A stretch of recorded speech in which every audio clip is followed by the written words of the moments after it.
I never thought I'd be the guy eavesdropping on his own wife, but there I was, straining to catch snippets of Emily's hushed phone conversations. It started small, you know? A text here, a whisper there. Just enough to make the hairs on the back of my neck stand up. It was a Thursday night, I remember clearly.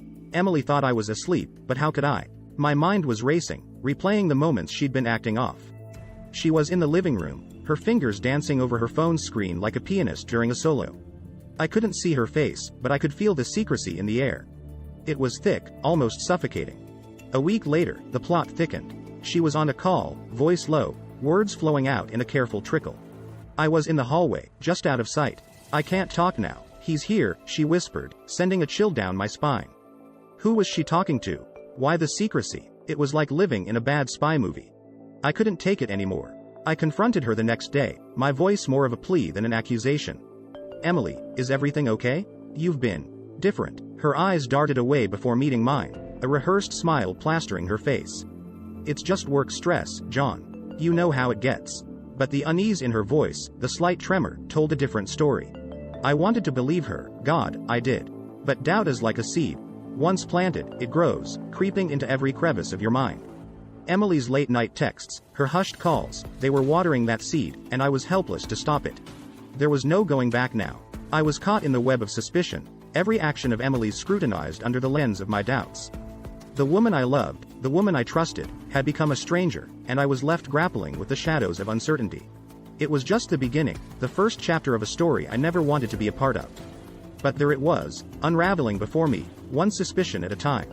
Man, if you told me a year ago I'd be rummaging through Emily's purse, I'd have laughed in your face. But there I was, heart pounding, hands shaky. It was supposed to be innocent, just looking for her phone to check the weather. But what I found wasn't a phone. It was a crumpled receipt from the Grandview Hotel, dated just last week. Room service and a bottle of champagne. My mind raced. She told me she was with her sister that night. I needed to talk to someone, get this heavy load off my chest. So, I called Mike, my buddy since college. We met at our usual spot, a dingy little bar downtown. Mike, I think Emily's seeing someone else, I blurted out, not even waiting for him to sit down. He looked at me, his face a mix of shock and concern. John, are you sure? Maybe it's a misunderstanding, but the look in my eyes told him everything.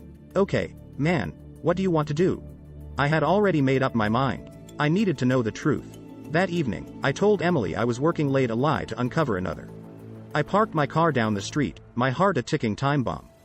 There she was, stepping out, looking around nervously before heading down the street. I followed at a distance, every step echoing in my head. She led me to a quaint Italian restaurant. I watched from afar as she met with a guy tall, dark-haired, definitely not her sister. They seemed close, too close. My stomach churned as they laughed, his hand touching hers across the table. It was like watching a movie, except I was the guy who didn't see the plot twist coming. The evening dragged on, each minute a dagger in my heart.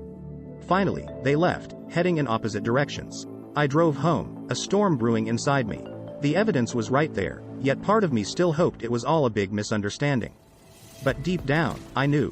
I just didn't want to face it yet. That night, as Emily slipped into bed, whispering a tired, "I love you," I felt a distance wider than any ocean. The truth was lurking in the shadows, waiting to shatter everything. And I was just not ready to confront it yet. You know that feeling when your world flips upside down? Yeah, I got a first-hand experience of that. It was a Tuesday, a nothing special kind of day, or so I thought. I was walking past this cafe, the one Emily loves for their artisanal coffee. And there she was, sitting by the window. Not alone, though. With her was this guy, someone I'd never seen before. I should have walked away, I guess. But I couldn't. It was like my feet had a mind of their own. So, I stood there, outside, looking in. They were laughing, her hand casually touching his. It was like a punch to the gut. I mean, we had our issues, but this? I never saw it coming. I stumbled away, each step heavier than the last. The images from the cafe played on a loop in my head. Emily, my Emily, with another guy. It felt unreal, like a bad dream. But the ache in my heart? That was as real as it gets. The rest of the day was a blur. I tried to make sense of it all, but nothing added up. By the time I got home, I was a mess, a whirlwind of hurt and anger. Emily was there, cooking dinner, acting like everything was normal. I couldn't take it. Who is he, Emily? I asked, my voice barely above a whisper. She froze, spoon midair. The look on her face said it all, even before she spoke. John, I can explain. But what followed wasn't an explanation, not really. It was a confession. She met him a few months back, things got out of hand, she never meant to hurt me. I listened, or at least I tried to. But her words were muffled by the sound of my breaking heart. Betrayal is a strange thing. It doesn't just hurt, it hollows you out, leaves you empty. We talked for hours, or maybe it was minutes. Time didn't make sense anymore. She cried, said she was sorry, that it was a mistake. Part of me wanted to scream, to lash out. But I just sat there, numb. That night, I lay in bed, staring at the ceiling. My mind was a battlefield, love and hurt colliding. I thought I knew Emily, thought our love was solid. But as I lay there, next to her yet miles apart, I realized I was living a lie. The truth? It was as bitter as it gets. And I was just starting to taste it. The days after the confession were like walking through a fog. Emily, she was trying hard, you know. Her eyes were constantly filled with this plea for forgiveness. She'd say things like, John, I'll do anything to fix this. And a part of me, a big part, wanted to believe her, to wipe the slate clean. So, we made this pact, a sort of last-ditch effort to salvage what was left of us. She cut all ties with the guy, and I tried to bury the hurt. We started going to this marriage counselor, Dr. Lewis. The office was this cozy little room, filled with books and those cliché motivational posters. Dr. Lewis was okay, I guess. He had this calm way of talking, like every word was measured. Communication is key, he'd say. And we'd talk, Emily and I, about everything. The affair, our feelings, the distance that had crept into our marriage. For a while, it seemed to work. We'd have these moments, brief flashes where it felt like the old times. Emily would laugh at my jokes, and I'd catch myself looking at her, really looking, and seeing the woman I fell in love with. But, you know, trust is a fragile thing. Once it's broken, it's like trying to glue back a shattered vase. You can put the pieces together, but the cracks, they're always there. And no matter how much I wanted to, those cracks in our marriage, they never really went away. There were nights when I'd lie awake, watching her sleep, and my mind would race back to that cafe, to the lies. I hated it, hated that I couldn't get past it. Emily sensed it too. Sometimes, she'd catch me lost in thought and her face would fall, knowing where my mind was. Despite our best efforts, something fundamental had shifted between us. The counseling, the talks, they were like band-aids on a wound too deep. I loved her, I really did. But love, it turns out, isn't always enough. Not when the trust that's supposed to hold it together is crumbling. So, there we were, stuck in this limbo. Two people, desperately trying to hold onto something that was slipping through our fingers. And the worst part? I wasn't sure if I wanted to hold on anymore. Life has a funny way of throwing curveballs when you least expect it. Just when I thought our marriage was hanging by a thread, Emily dropped the bombshell she was pregnant. For a moment, everything else seemed to fade away. The betrayal, the hurt, all of it took a backseat. I remember holding her, feeling this mix of disbelief and pure joy. Maybe, just maybe, this was what we needed to turn things around. The next few months were a whirlwind. We were getting ready for the baby, painting the nursery, buying all sorts of tiny clothes. Seeing Emily with that growing bump, I felt something I hadn't in a long time hoped. I talked to the baby, my hands on her belly, feeling those little kicks. It was surreal, like being part of a miracle. But as the due date got closer, the old demons started creeping back in. Lying in bed at night, I'd find myself wrestling with this gnawing doubt. Whose child was it? The question haunted me, echoing in my head. I loved that baby already, but I needed to know the truth. So, I did something I never thought I'd do. A week after our baby was born, a beautiful little girl with Emily's eyes, I ordered a DNA paternity test. It felt like betrayal, doing it behind Emily's back. But the uncertainty was eating me alive. I remember the day I sent off those samples like it was yesterday. My hands were trembling, heart pounding in my chest. It wasn't just a test, it was the deciding factor of my future. My family's future. The weight was agonizing. Every time I looked at Emily or held my daughter, I felt like I was standing on the edge of a cliff.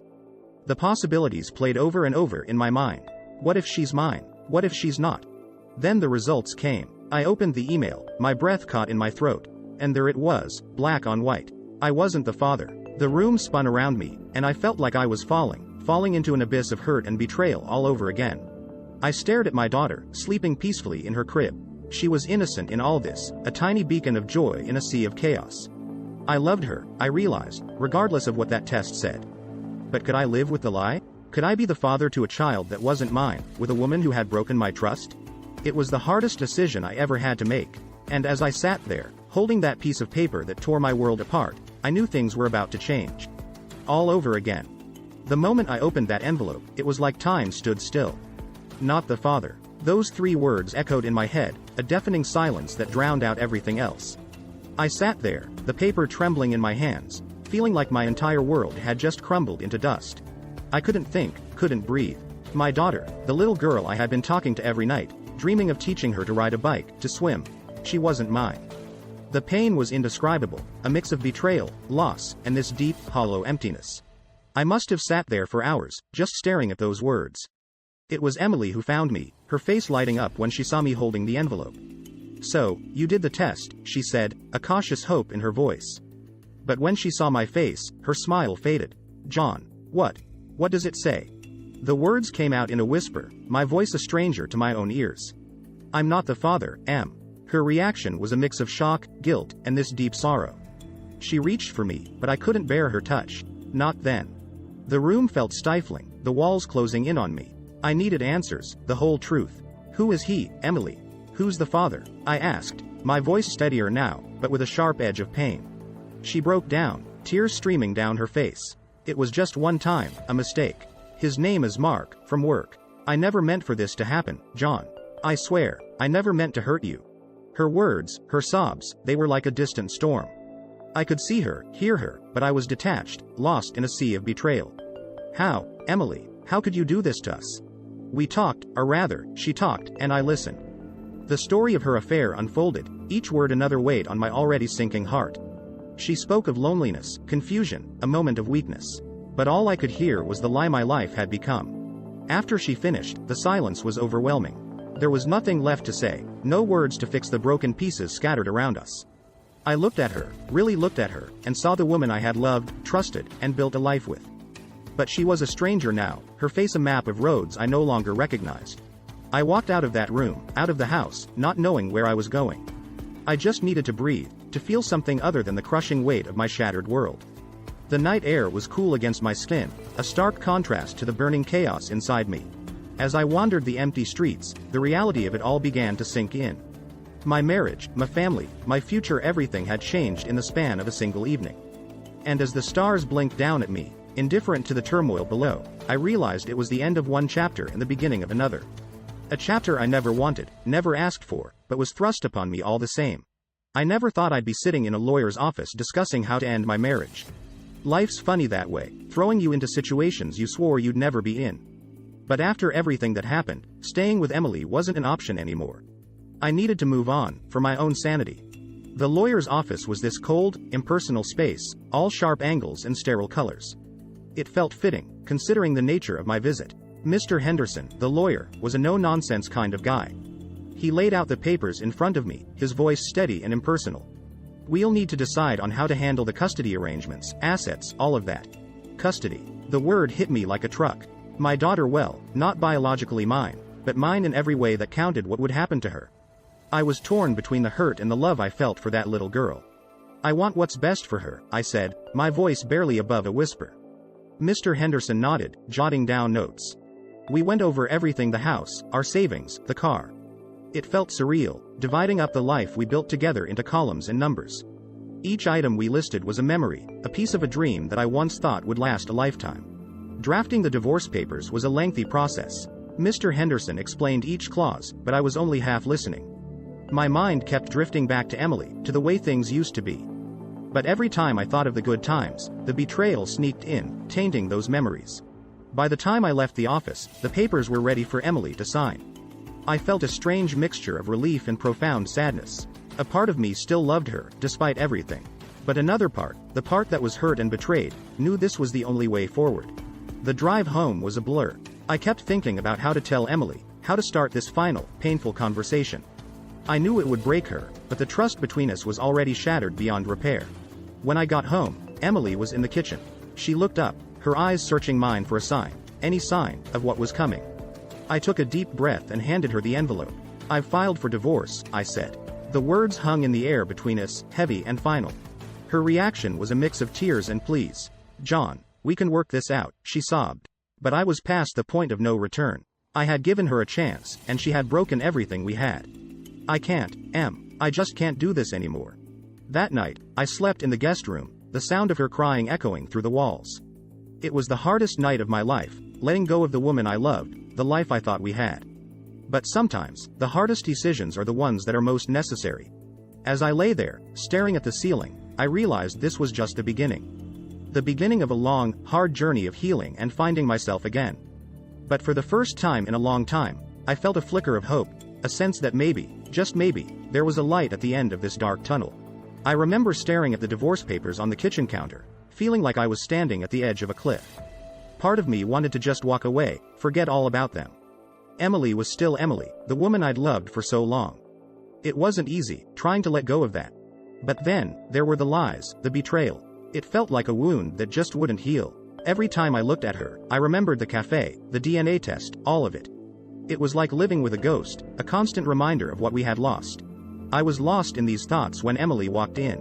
She had this hopeful look in her eyes, the same look she'd had when we first met. It tore at me, seeing her like this, knowing what I had to do.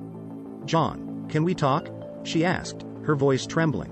I just snapped. All the pain and anger that I'd been bottling up came pouring out. "Talk? Now you want to talk?"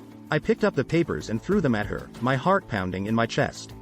"Here, talk about this." The papers fluttered to the floor, and I saw the shock in her eyes. It was like I had hit her, not with my hands, but with the weight of all our broken dreams. "John, please," she whispered, picking up the papers. "Don't do this. We can still fix this." I wanted to believe her, God, I did. But how could we fix something so shattered? Fix this? Emily, look at us.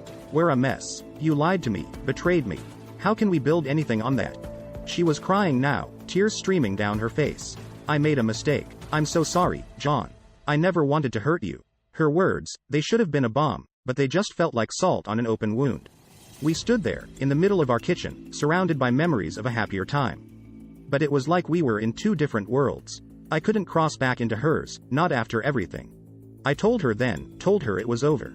It was the hardest thing I'd ever done. She begged, pleaded for another chance, but I was empty, all my forgiveness spent. I walked out of that kitchen, out of the life we had built together. The sound of her crying followed me, a haunting melody of what we used to be. I knew I was doing the right thing, but damn, it didn't make it any easier. That night, I sat alone in my living room. The silence was deafening, the absence of her presence like a void. I had won my freedom, but at what cost? I realized then that this wasn't just the end of our marriage. It was the end of a chapter in my life, a part of me that I'd never get back. And as I sat there, a single man in a house full of ghosts, I knew that the road ahead was going to be a long one. But for the first time in a long while, it was a road that I chose for myself. It was the morning after the confrontation, and the house was silent, the kind of silence that screams. I was sitting at the kitchen table, the divorce papers lying there like a final verdict. My mind was made up, but my heart? That was a different story. Packing up my life into boxes felt surreal. Each item I touched was a memory, a piece of a life that was no longer mine. The photo from our honeymoon in Greece, the coffee mug I got her for our first anniversary, they all went into the box, a tapestry of the past. I moved methodically, almost robotically. It was easier that way, not to think too much, not to let the memories seep in. But they did anyway. With every book, every piece of clothing, a part of me wanted to scream, to throw it all away and pretend none of this was happening. But it was happening. The ring on my finger felt heavy, a symbol of a promise broken. I took it off, placing it gently on the dresser. That small action felt like lifting 100-pound weight off my chest. Emily was at her sister's. I was grateful for the space. Saying goodbye would have been too hard, for both of us. I left her a note, simple words, but it was all I could muster. "I wish things were different. Take care, John." What else was there to say? The car was packed, a life condensed into a few boxes and suitcases. I took one last look at the house, our house. It was just a building now, the life we built inside it already fading into memory. As I drove away, the neighborhood blurred past me. I wasn't just leaving a house, I was leaving a chapter of my life behind. It was scary, starting over. But there was also this sense of freedom, a weightlessness. I had no idea where I was going, but for the first time in a long time, the uncertainty didn't scare me. I had a lot of healing to do. The wounds were still fresh, and I knew they wouldn't heal overnight. But I also knew I'd get there, one step at a time. Life had thrown me a curveball, but I was still standing. Broken, yes, but not defeated. The road stretched out in front of me, an open book waiting to be written. I had plans, vague ideas about what I wanted to do, places I wanted to see. But more than that, I wanted to find myself again, the man I was before all the hurt and betrayal. As the miles rolled by, I felt something stir inside me, a flicker of hope, a spark. It was going to be a long journey, but I was ready for it. Ready to face whatever came my way, ready to build a new life, a life where I was the author of my own story. And so, with the sun setting in my rearview mirror, I drove towards the horizon, towards a new beginning. It was time to turn the page, to start a new chapter. The road ahead was uncertain, but it was mine, and that was all.